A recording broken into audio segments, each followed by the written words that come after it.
नमस्कार। देखिए, आज के इस वीडियो में हम लोग भाग 5 को शुरू करेंगे।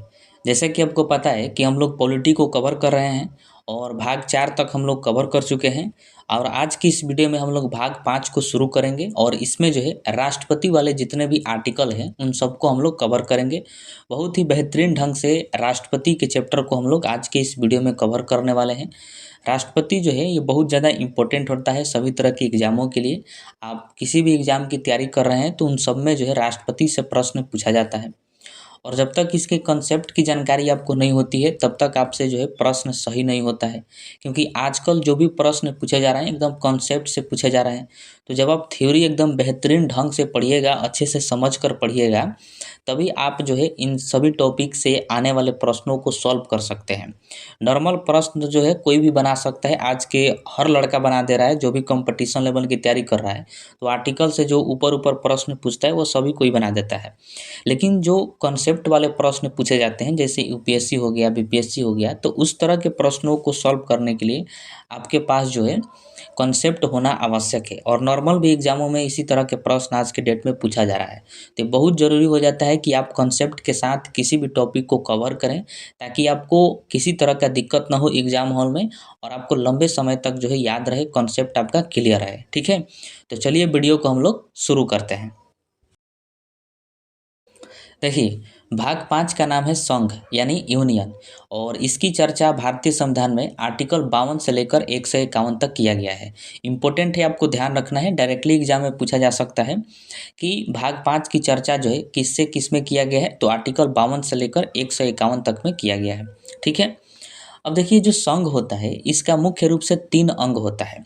ध्यान रखिएगा, ये कोई बताता नहीं है, कोई पढ़ाता नहीं है, लेकिन ये बहुत ज़रूरी है, क्योंकि जब तक हम इसको नहीं समझेंगे तब तक जब हम आगे आर्टिकल पढ़ेंगे तो उसमें बहुत सारे ऐसे कंसेप्ट आएंगे जो आपको समझने में दिक्कत होगा। तो वहाँ पर इन सभी वर्डों का जिक्र किया जाता है, तो इसको आगे ही समझ लेंगे तो उस समय समझने में कोई परेशानी नहीं होगा, किसी प्रकार का आपको दिक्कत नहीं आएगा। ठीक है, तो जो संघ की सरकार होता है यानी जो संघ होता है उसका 3 अंग होता है। एक होता है कार्यपालिका, विधायिका और न्यायपालिका, यही मुख्य रूप से 3 अंग होते हैं। अब देखिए कार्यपालिका यानी एग्जीक्यूटिव क्या होता है, तो इसका मुख्य उद्देश्य होता है कि देश के अंदर शासन का संचालन करना। मतलब मुख्य रूप से जो शासन करते हैं देश पर, वही जो है कार्यपालिका के अंतर्गत आते हैं, एग्जीक्यूटिव के अंतर्गत आते हैं। और कार्यपालिका के अंतर्गत ही राष्ट्रपति आ जाएंगे, उपराष्ट्रपति आ जाएंगे, प्रधानमंत्री आ जाएंगे, महान्यायवादी आ जाएंगे। तो ये सब देश के ऊपर शासन करते हैं, देश में शासन करते हैं। तो शासन का संचालन करना कार्यपालिका की जिम्मेवारी होती है और इसकी चर्चा जो है आर्टिकल 52 से लेकर 78 तक किया गया है। आज की इस वीडियो में हम लोग इसी को कवर करेंगे, इसमें राष्ट्रपति आते हैं उनको कवर करेंगे। ठीक है, और दूसरा अंग होता है विधायिका यानी लेजिस्लेचर। इसकी चर्चा भारतीय संविधान में आर्टिकल 79 से लेकर 122 तक किया गया है। अब इनका काम क्या होता है, तो इनका मुख्य उद्देश्य है कानून बनाना। देश के अंदर जो भी कानून बनता है वो विधायिका के अंतर्गत बनाया जाता है। जैसे जानते हैं कि लोकसभा राज्यसभा में ये सब कानून को पास किया जाता है, विधेयक को पास करते हैं, उसके बाद वो कानून बन जाता है। तो ये विधायिका का काम होता है कि देश के अंदर जो भी कानून बनाना है वो विधायिका बनाएगा यानी लेजिस्लेचर बनाएगा। ठीक है, और तीसरा अंग है न्यायपालिका यानी जुडिशियरी। इसकी चर्चा संविधान में आर्टिकल 124 से लेकर 147 तक में किया गया है। और न्यायपालिका का काम क्या है, तो इसका मुख्य उद्देश्य होता है न्याय देना। क्या करना, न्याय देना और संविधान की रक्षा करना।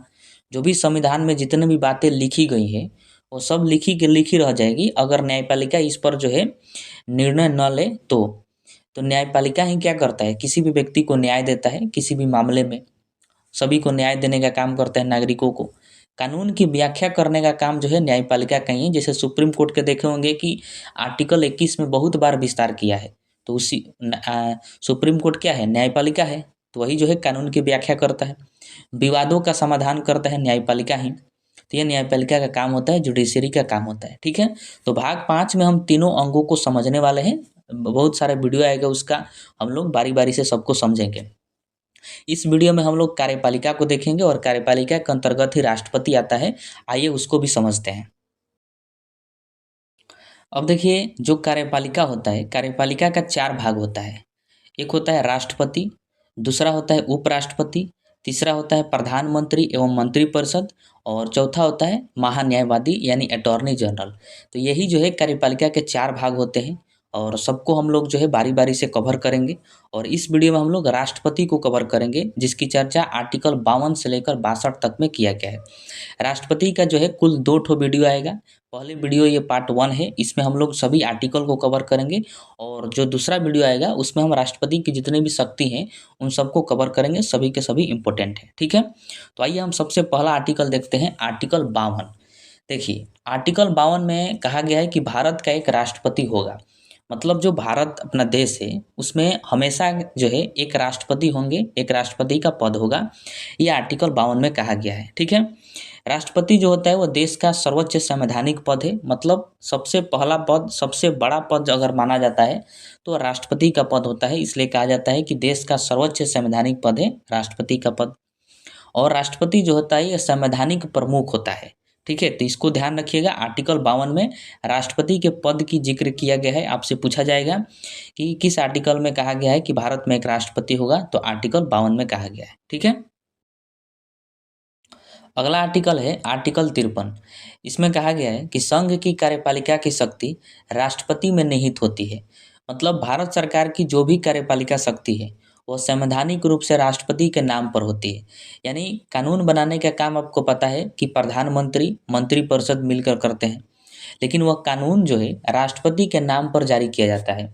जैसे आप अपने घरों में देखे होंगे कि कोई भी काम हो, घर का कोई भी काम, तो आपके पिताजी करते हैं, आप करते हैं, लेकिन क्रेडिट किसको मिलता है? तो आपके बाबा को मिलता है, दादाजी को मिलता है। यानी कोई भी काम करना हो तो आपके पिताजी जो है अपने पिताजी अर्थात आपके दादाजी से जो है पूछ कर करते हैं। उन्हीं के आदेश पर सारे काम किए जाते हैं, लेकिन करता कोई और है। उसी प्रकार देश के अंदर भी जो है जितने भी कानून बनाने का काम हो, कार्यपालिका के जितने भी काम हो, तो प्रधानमंत्री और मंत्रिपरिषद ये सब मिलकर करते हैं, लेकिन फाइनल जो साइन और मुहर लगता है वो राष्ट्रपति का होता है।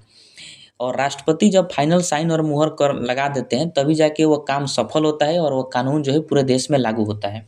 इसीलिए कहा जाता है कि संघ की जो कार्यपालिका की शक्ति है वो राष्ट्रपति में निहित होती है। यानी कि जितने भी कार्यपालिका की शक्ति है, अगर राष्ट्रपति उस पर फाइनल साइन मुहर नहीं करेंगे तो वो शक्ति किसी काम का नहीं रहेगा, वो कानून किसी काम का नहीं रहेगा। यही बात आर्टिकल 53 में कहा गया है, ठीक है। उसके बाद है आर्टिकल 54। इसमें जो है राष्ट्रपति के निर्वाचन का जिक्र किया गया है कि राष्ट्रपति का चुनाव कैसे होता है और राष्ट्रपति के चुनाव में कौन कौन भाग लेते हैं। देखिए, राष्ट्रपति का निर्वाचन एकल संक्रमणीय अनुपातिक पद्धति द्वारा अप्रत्यक्ष रूप से गुप्त मतदान होता है। इसको हम लोग आगे समझेंगे। सबसे इम्पोर्टेंट है कि राष्ट्रपति के चुनाव में कौन कौन भाग लेते हैं, कई बार एग्जाम में पूछा गया है, बहुत ज़्यादा इम्पोर्टेंट है। तो ध्यान रखिएगा कि राष्ट्रपति के निर्वाचन में जितने भी निर्वाचित सदस्य होते हैं, यानी जिनको जनता के द्वारा चुना गया होता है, वही जो है राष्ट्रपति के चुनाव में भाग लेते हैं। बाकी किसी भी तरह के सदस्य राष्ट्रपति के चुनाव में भाग नहीं लेते हैं, ठीक है। यानी राष्ट्रपति के निर्वाचन में संसद के दोनों सदन के निर्वाचित सदस्य भाग लेते हैं। अब आपको पता है कि संसद में 2 सदन होता है, लोकसभा होता है और राज्यसभा होता है। और दोनों सदनों के जो सदस्य होते हैं उनको सांसद कहा जाता है, एमपी बोलते हैं, मेंबर ऑफ पार्लियामेंट। तो उनमें जो निर्वाचित सदस्य होंगे, यानी जिनको जनता के द्वारा चुना गया है, वही राष्ट्रपति के चुनाव में भाग लेंगे। बाकी कोई भी भाग नहीं लेते हैं। जैसे लोकसभा का चुनाव होता है तो हम लोग वोट देते हैं, तो सांसद को चुनते हैं और वही जो है प्रधानमंत्री को चुनते हैं। तो वह निर्वाचित हो गए क्योंकि हम लोग यानी जनता उसको चुनी है, तो वही राष्ट्रपति के चुनाव में भाग लेगा, चाहे वो लोकसभा के हो चाहे वो राज्यसभा के हो, ठीक है। उसके बाद राज्यों की जो विधानसभा है उसके भी निर्वाचित सदस्य भाग लेते हैं। आपको यह भी पता है कि राज्यों में जो है विधानसभा होता है और विधान परिषद होता है। विधानसभा के जो सदस्य होते हैं उसी को विधायक कहा जाता है, एमएलए कहा जाता है। और विधान परिषद के जो सदस्य होते हैं उनको एमएलसी कहते हैं, यानी member of legislative council, MLC बोला जाता है। तो जो विधानसभा के निर्वाचित सदस्य हैं, यानी जो विधायक है, वह जो है राष्ट्रपति के चुनाव में भाग लेते हैं, राष्ट्रपति को वोट करते हैं। क्योंकि विधायक को हम लोग चुनते हैं, हम लोग वोट देते हैं तो विधायक बनता है, इसीलिए वो राष्ट्रपति के चुनाव में भाग ले सकता है। लेकिन जो विधान परिषद के सदस्य हैं, यानी लेजिस्लेटिव काउंसिल के जो सदस्य हैं, वह राष्ट्रपति के चुनाव में भाग नहीं लेते हैं। राज्यों में विधान परिषद होता है और उन विधान परिषद के सदस्यों को जनता नहीं चुनती है, जनता उनको और नहीं चुनती है, वोट नहीं देती है उनको, इसलिए वो राष्ट्रपति के चुनाव में भी वोट नहीं करते हैं, ठीक है। तो ये ध्यान रखिएगा। उसके बाद देखिए कि लोकसभा में, राज्यसभा में आपको पता है कि राष्ट्रपति द्वारा मनोनीत सदस्य होते हैं।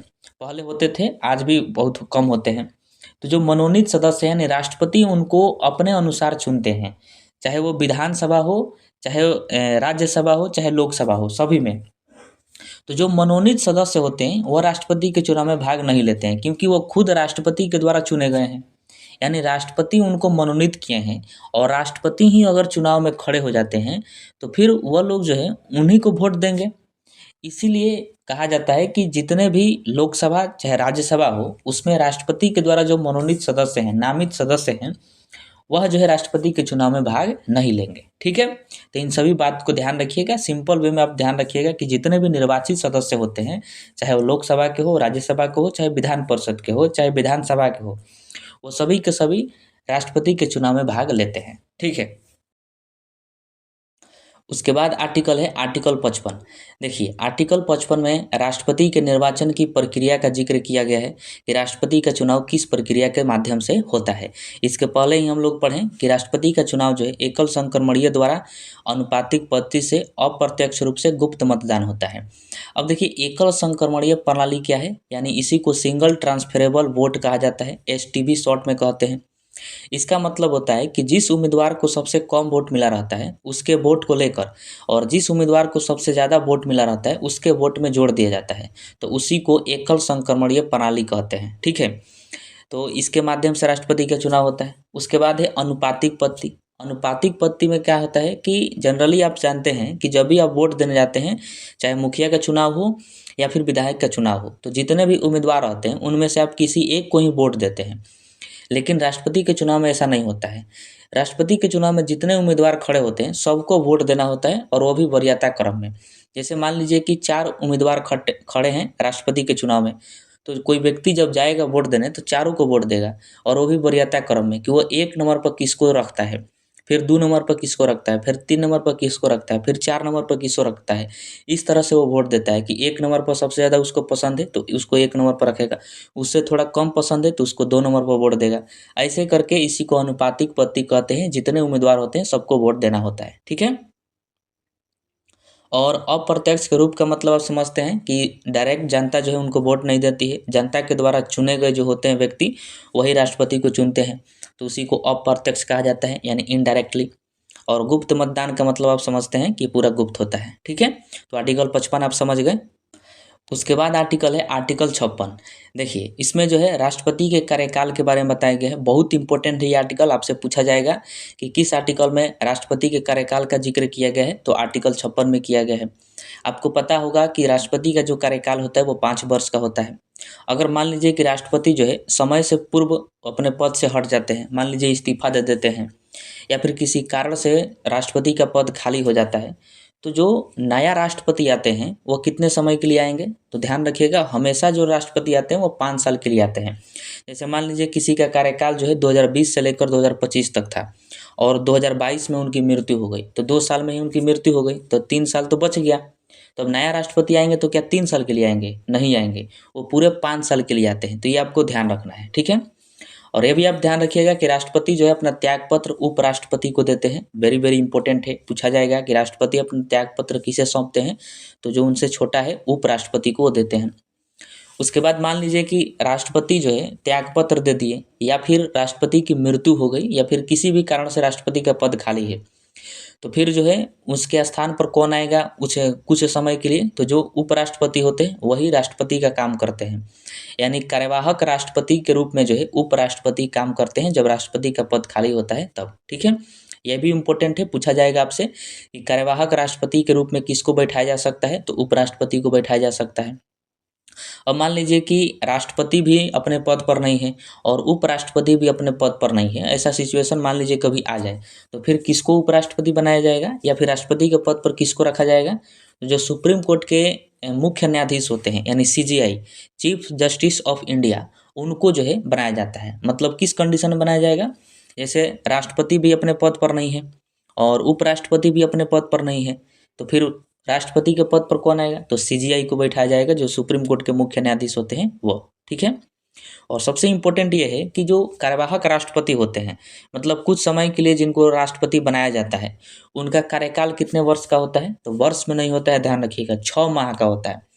लमसम जो है 6 महीना तक ही कार्यवाहक राष्ट्रपति अपने पद पर बने रहेंगे, लेकिन 6 महीना के अंदर चुनाव कराना ज़रूरी होता है। 6 महीने के अंदर ही चुनाव करा लेना है और नया राष्ट्रपति को वहाँ पर स्थापित कर देना है, ठीक है? तो ये बातें सभी ध्यान रखिएगा, बहुत इंपॉर्टेंट है, एग्जाम में कई बार इनसे प्रश्न पूछा गया है। उसके बाद है आर्टिकल 57। इसमें जो है पुनः निर्वाचन की पात्रता बताया गया है, मतलब इसमें बताया गया है कि कोई भी व्यक्ति हो, अगर वह जब तक एलिजिबल है और जब तक वह चुनाव जीत रहा है तब तक वह राष्ट्रपति बन सकता है। मतलब इसमें कोई भी ऐसा सीमा नहीं है कि आप 2 ही बार राष्ट्रपति बन सकते हैं या फिर इतना उम्र के बाद आप राष्ट्रपति नहीं बन सकते हैं, इस प्रकार की कोई भी सीमा नहीं है। आप जब तक चुनाव जीत रहे हैं, जब तक आप एलिजिबल हैं, जो भी उसके लिए पात्रता चाहिए राष्ट्रपति बनने के लिए, और वह सब आपके पास है, आप चुनाव भी जीत रहे हैं, तो आप राष्ट्रपति अनलिमिटेड बार जो है बन सकते हैं। मतलब इसमें जैसे नौकरी में होता है ना कि 60 वर्ष की उम्र हो गया तो उसके बाद आप नौकरी नहीं करिएगा या फिर आप कोई फॉर्म भी नहीं भर सकते हैं, आपका उम्र निकल गया है तो चाहे आप कितना भी एग्जाम निकाल लीजिए आपको नौकरी नहीं होगा। लेकिन राष्ट्रपति के चुनाव में ऐसा नहीं है, आप जितना बार जीत रहे हैं, जितना बार आप एलिजिबल हैं, आप अनलिमिटेड बार राष्ट्रपति बन सकते हैं। तो प्रश्न पूछा जाता है कि भारत के ऐसे कौन से राष्ट्रपति थे जिनको पुनः निर्वाचित किया गया था, मतलब 2 बार निर्वाचित किया गया था। तो ध्यान रखिएगा, एकमात्र डॉक्टर राजेंद्र प्रसाद ही ऐसे राष्ट्रपति हैं जिनको पुनः निर्वाचित किया गया था, मतलब ये लगातार 2 बार चुनाव जीते थे राष्ट्रपति का, ठीक है? और डॉक्टर राजेंद्र प्रसाद ही भारत के प्रथम राष्ट्रपति हैं, ये भी आपको ध्यान रखना है। उसके बाद अगला आर्टिकल है, सबसे इम्पोर्टेंट है आर्टिकल 58। इसमें देखिए राष्ट्रपति के पद के लिए योग्यता बताया गया है कि अगर कोई व्यक्ति राष्ट्रपति के चुनाव में खड़ा होता है तो उसके लिए क्या क्या योग्यता होनी चाहिए, वो उसका जिक्र किया गया है। इसमें कहा गया है कि भारत का नागरिक होना चाहिए सबसे पहले, जो भी भारत का नागरिक होगा वो एलिजिबल है। उसके बाद 35 वर्ष की आयु हो, लोकसभा का सदस्य बनने की योग्यता होनी चाहिए कि वो लोकसभा का सदस्य बन जाए, मतलब MP सांसद बन सके।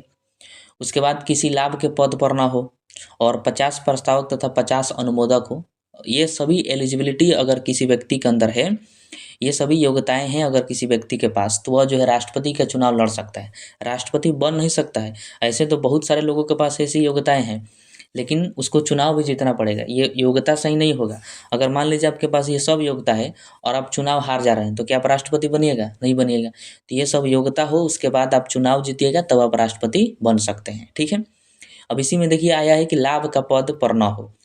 लाभ का पद क्या होता है? तो देखिए सुप्रीम कोर्ट ने 1964 में एक निर्णय दिया था, ध्यान रखिएगा 1964 में आया था सुप्रीम कोर्ट का निर्णय, और उसमें सुप्रीम कोर्ट ने कहा था कि जो प्रधानमंत्री होते हैं, राष्ट्रपति होते हैं, उपराष्ट्रपति होते हैं और जितने भी राज्य हैं उन सबके राज्यपाल जो होते हैं और संघ के जितने मंत्री हैं, वह सब जो है लाभ का पद नहीं होता है। मतलब जितना नेता होते हैं वो सब जो है लाभ के पद पर नहीं है और बाकी जितने लोग सरकारी नौकरी में वो सब लाभ का पद है। तो अगर आपको जो है राष्ट्रपति का चुनाव लड़ना है तो फिर आपको जो, अगर आप सरकारी नौकरी में है तो उस नौकरी से इस्तीफा देना पड़ेगा, तब आप जो है उसका उम्मीदवार बन सकते हैं, आप राष्ट्रपति का चुनाव लड़ सकते हैं।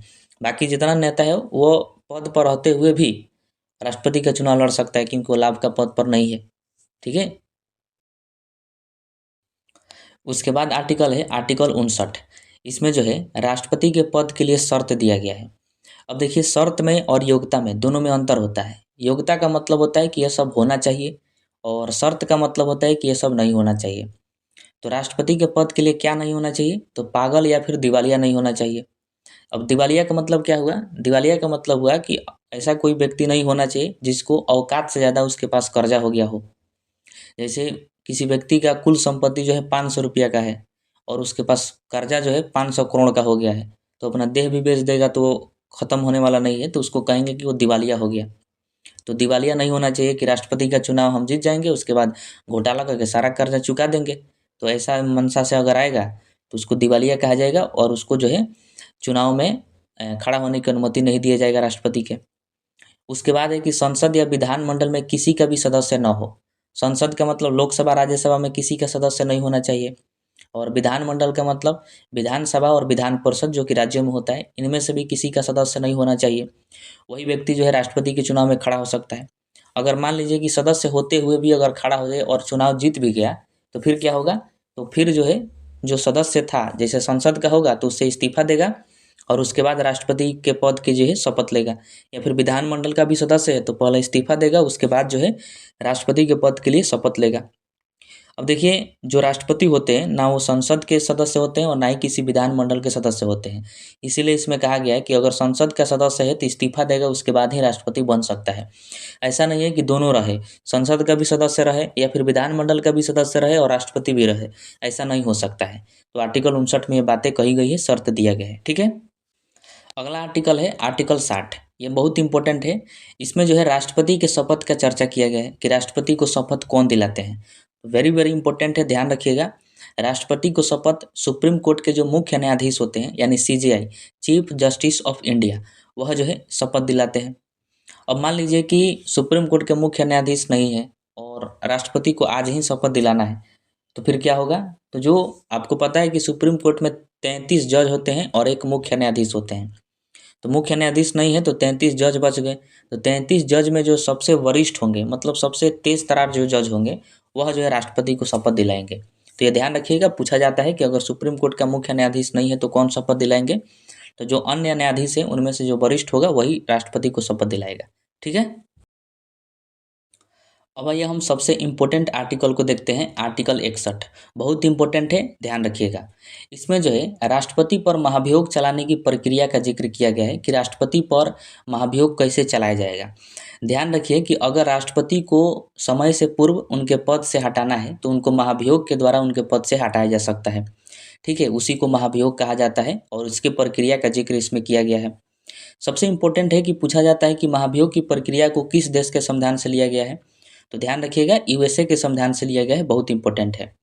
और जो महाभियोग की प्रक्रिया है यह अर्ध न्यायिक प्रक्रिया है। अर्ध न्यायिक प्रक्रिया का मतलब क्या हुआ कि जब न्याय जो है न्यायालय के द्वारा न हो तो उसको अर्ध न्यायिक कहते हैं। जैसे जनरली आप समझते हैं कि आपको अगर न्याय चाहिए तो आप कहाँ जाएंगे? कोर्ट में जाएंगे, न्यायालय जाएंगे, जज आपको न्याय देगा। तो न्यायालय के द्वारा ही न्याय होता है। लेकिन इसमें क्या हो कि राष्ट्रपति को उनके पद से हटा दिया जाता है महाभियोग के द्वारा, तो बिना न्यायालय के ही हटा दिया जाता है। तो उसको हम कहते हैं अर्ध न्यायिक प्रक्रिया, कि बिना न्यायालय के न्याय मिल गया, तो इसीलिए महाभियोग को अर्ध न्यायिक कहा जाता है। ठीक है, अब देखिए राष्ट्रपति को कब हटाया जा सकता है, कब महाभियोग चलेगा? तो जब राष्ट्रपति संविधान का उल्लंघन कर देते हैं, जैसे ऐसे कोई काम कर देते हैं जो संविधान में वर्णित नहीं है या फिर संविधान के खिलाफ है, तो वो संविधान का उल्लंघन हुआ। तो उस स्थिति में राष्ट्रपति को महाभियोग लगाकर उनको हटाया जा सकता है। अब पूछा जाता है कि किस कारण से नहीं हटाया जा सकता? तो देखिए, जब संविधान का उल्लंघन किया जाएगा राष्ट्रपति के द्वारा तभी हटाया जा सकता है, बाकी किसी भी कारण से नहीं हटाया जा सकता है। जैसे अक्षमता हो गया कि राष्ट्रपति अपने कार्य को करने में सक्षम नहीं है, अपने पद के लिए सक्षम नहीं है, तो उस कारण से राष्ट्रपति पर महाभियोग नहीं लगाया जा सकता। बीमारी के कारण नहीं लगाया जा सकता, राजनीतिक मतभेद, मतलब बाकी कोई भी कारण हो उसके तहत जो है राष्ट्रपति पर महाभियोग नहीं लगाया जा सकता है। जब तक वो संविधान का उल्लंघन नहीं कर रहे हैं तब तक। संविधान का उल्लंघन करेंगे तो उन पर महाभियोग लगाकर उनको पद से हटाया जा सकता है। ठीक है, अब ये प्रक्रिया को समझते हैं कि महाभियोग की प्रक्रिया कैसे चलती है सदनों में। तो देखिए, अगर राष्ट्रपति पर महाभियोग लगाना है तो उसकी प्रक्रिया जो है किसी भी सदन से चालू हो सकता है। सदन जो है दो होता है, लोकसभा और राज्यसभा। तो लोकसभा से भी चालू हो सकता है, राज्यसभा से भी चालू हो सकता है। कोई जरूरी नहीं है कि किसी एक ही सदन से चालू हो, किसी भी से भी चालू हो सकता है। ठीक है, तो हम मान लेते हैं कि लोकसभा से चालू करना है महाभियोग की प्रक्रिया को। तो लोकसभा के जो है 1/4 सदस्य लिखित नोटिस भेजेंगे राष्ट्रपति को कि उनको जो है इनके पद से हटा देना है राष्ट्रपति को। तो कितना सदस्य होंगे? 1/4 सदस्य। जहाँ से भी चालू होगा किसी भी सदन से, तो उस सदन के 1/4 सदस्य पहले लिखित नोटिस भेजेंगे और उस नोटिस भेजने के 14 दिन बाद प्रक्रिया चालू किया जाएगा। कितने दिन बाद? 14 दिन बाद। तो 14 दिन बाद प्रक्रिया चालू किया जाता है। तो लोकसभा से चालू हुआ है तो लोकसभा में 14 दिन बाद जो है वोटिंग किया जाएगा और उसमें 2/3 सदस्य उस प्रस्ताव को पारित करेंगे, महाभियोग के प्रस्ताव को, लोकसभा के। ठीक है, ध्यान रखिएगा, पहले नोटिस भेजा गया, 1/4 सदस्य नोटिस भेजे, फिर नोटिस भेजने के 14 दिन बाद जो है वोट गिरा, यानी पारित किया गया लोकसभा से 2/3 सदस्य से। और जब वहाँ पारित हो जाएगा तो उसके बाद कहाँ जाएगा? राज्यसभा में, दूसरा सदन में जाएगा। जब राज्यसभा में जाएगा तो वहाँ भी जो है 2/3 सदस्य पारित करेंगे तो राष्ट्रपति को हटा दिया जाता है। मतलब लोकसभा से पहले पारित हो गया, फिर राज्यसभा में भेजा जाएगा, और राज्यसभा में भी अगर 2/3 सदस्य वोट दे दिए, पारित हो गया, तो फिर जो है राष्ट्रपति को हटा दिया जाता है। और जब राज्यसभा में भेजा जाएगा यानी दूसरा सदन में, तो वहीं पर राष्ट्रपति को मौका दिया जाता है कि राष्ट्रपति अपने बात को रख सकें, अपने पक्ष रख सकें कि, और मतलब वहाँ पर वो साबित कर दें कि हम ऐसा नहीं किए हैं। तो मतलब इसी तरह का मौका दिया जाता है दूसरे सदन में, ठीक है। तो फिर से मैं आपको एक बार बता दे रहा हूँ कि सबसे पहले किसी भी सदन से चालू किया जा सकता है कि जिस सदन से चालू करना है वहाँ के 1/4 सदस्य लिखित नोटिस भेजेंगे, और नोटिस भेजने के 14 दिन बाद प्रक्रिया चालू किया जाएगा उसी सदन में, और उस सदन में 2/3 सदस्य पारित करेंगे, फिर दूसरे सदन में भेजा जाएगा, तो दूसरे सदन में भी 2/3 सदस्य पारित करेंगे, तो राष्ट्रपति पर महाभियोग लग जाएगा और राष्ट्रपति अपने पद से उसी दिन हट जाएंगे जिस दिन पारित होगा, ठीक है।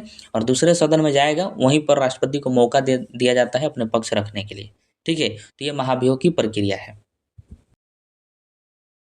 अब आइए हम सबसे लास्ट आर्टिकल को समझते हैं, आर्टिकल 62 को।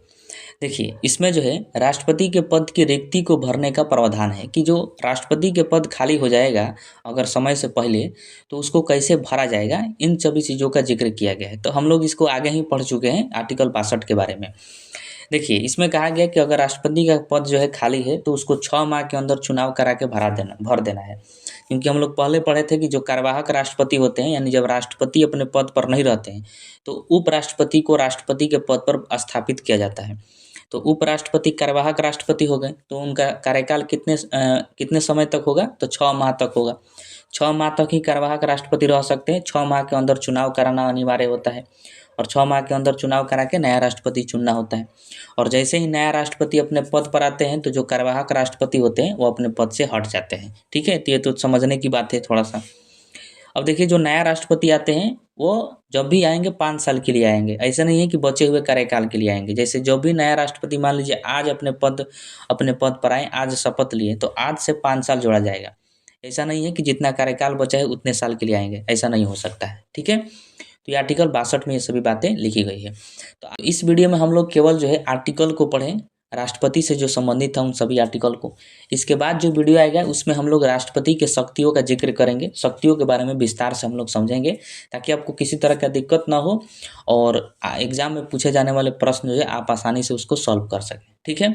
अब आइए हम इम्पोर्टेंट प्रश्न को देखते हैं जो कि प्रीवियस ईयर एग्जाम में पूछे गए हैं। तो आइए हम लोग प्रीवियस ईयर प्रश्न को समझते हैं। देखिए, पहला प्रश्न है कि भारत का राष्ट्रपति किस अनुच्छेद के अंतर्गत स्थापित किया गया है। तो हम लोग शुरू में ही पढ़े कि आर्टिकल 52 में कहा गया है कि भारत में एक राष्ट्रपति का पद होगा। तो इसका right answer option number A हो जाएगा।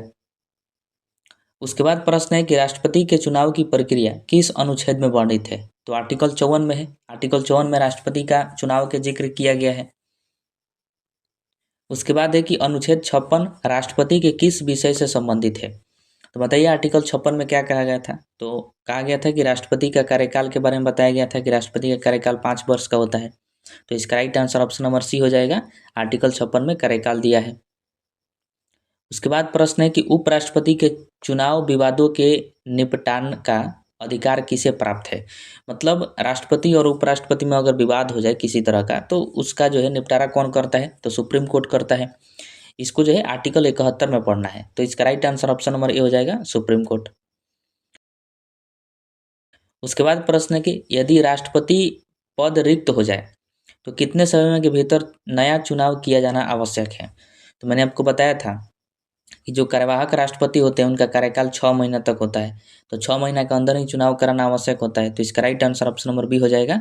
और इसकी चर्चा किस में किया गया है, तो आर्टिकल 62 में किया गया था, सबसे लास्ट वाला आर्टिकल में, ठीक है। तो ये तो नॉर्मल प्रश्न था राष्ट्रपति से संबंधित, जो भी अनुच्छेद से उनसे। जब हम पूरे राष्ट्रपति को ख़त्म कर लेंगे तो इसका एक अलग से एक वीडियो हम लाएंगे जिसमें हम लोग यूपीएससी और बीपीएससी लेवल के तक के प्रश्नों को जो है सॉल्व करेंगे। बहुत इंपॉर्टेंट होता है। हम लोग उसको थ्योरी जब पूरा पढ़ लेंगे तो उसको बनाने में और आसान होगा और भी मज़ा आएगा उसको बनाने में। तो नेक्स्ट जो वीडियो आएगा राष्ट्रपति की जितनी भी शक्ति है उस पर आएगा, ठीक है।